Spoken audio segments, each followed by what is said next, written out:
Fifo. What really happens after the plane takes off? Written by Weston and narrated by Dave Evans.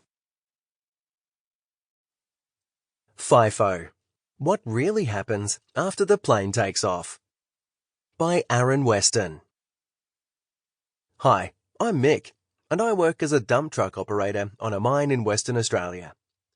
I do Fifo, which means I fly up to a mine site, work for 1 to 5 weeks, then fly out of that mine site or the closest airport, home for a week or more. When I first heard about Fifo, I thought, wow, I'm going to be jet-setting around Australia like a rock star. What it actually means is getting up at a ridiculously early hour to try to make it to the airport in time, only to be surrounded by 20 or more of your half-asleep workmates who cannot stop whinging about how they have to go to work and there must be a better way to make money. This morning, I am sitting with Deb, who operates the wheel loader. We are drinking our airport-purchased coffees and watching the planes take off. She is banging on about her daughter, who is 13 now and is going through puberty, and due to all the changes in her hormone levels, is being a right little bitch and blah blah blah blah. I usually try to pay attention to Deb's stories, but today I cannot concentrate. Not just because it is a boring story. I have been through a lot myself lately, and my head is everywhere. As I see, Deb's lips are moving.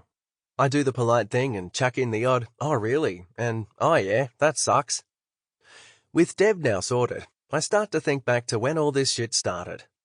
Oh yeah, that's right. It all started when my bloody roster changed from 3 and 1 to 2 and 1. This is the number of weeks in a rotation. 3 weeks at work and 1 week at home. Now it is 2 weeks at work and 1 week at home, with a bit of a pay cut chucked on top. But whatever, that has nothing really to do with the story. I thought I would throw that in. Well, here is the story. Once upon a time, I am at a mining camp.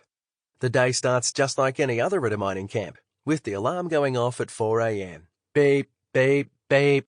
Ah, shut up, I say to my alarm. I had placed it further than arm's reach, so that I cannot reach the snooze button. If you have a problem with getting up in the morning, you should try it. That annoying beeping is hard to snooze through when you cannot reach it from your bed, and you have to get up to turn it off. Once you are up, you might as well stay up and get ready for work. The usual morning routine is I turn on the TV for some background noise and head straight for the shower. Once I am dried, I put on my high-vis pants and shirt, then the old steel-cap boots. The whole time I hear info commercials in the background trying to sell me the latest Ab King Pro or Ab Swing or Ab Curl thing. I brush my teeth, and it's time to leave my little donga. A donga is a small room, usually 3 meters by 3 meters, with a king single bed, ensuite, wardrobe, mini fridge, a desk, and a much-needed air conditioner, as it's usually stinking hot. Every donga looks pretty much the same in every mining camp. I make my way down the walkway to the dry mess. The dry mess is a fully staffed kitchen with a hot and cold buffet. It is where we have our breakfast and dinner.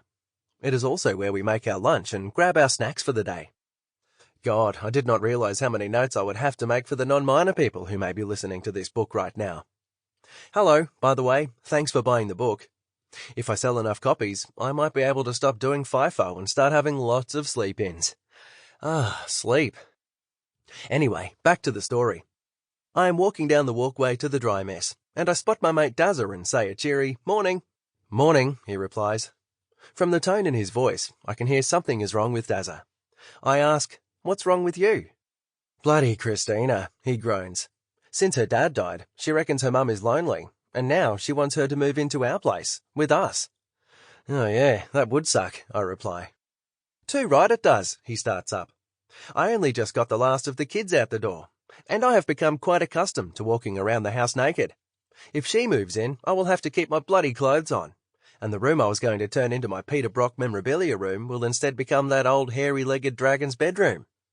Oh yeah, that would suck, big time." We arrive at the dry mess, go through the turnstiles, and say our goodbyes. "Have a good one, Dazza." "Yeah, you too, Mick." He appears to be in a better mood after our chat. Sometimes just offloading your frustrations to a mate helps. If you have not been into a dry mess before, imagine a big, not flash restaurant. Probably the closest thing would be a Chinese restaurant, just without all the Chinese symbols. As you walk in, there is a hot buffet in front of you with a couple of Sample complete. Ready to continue?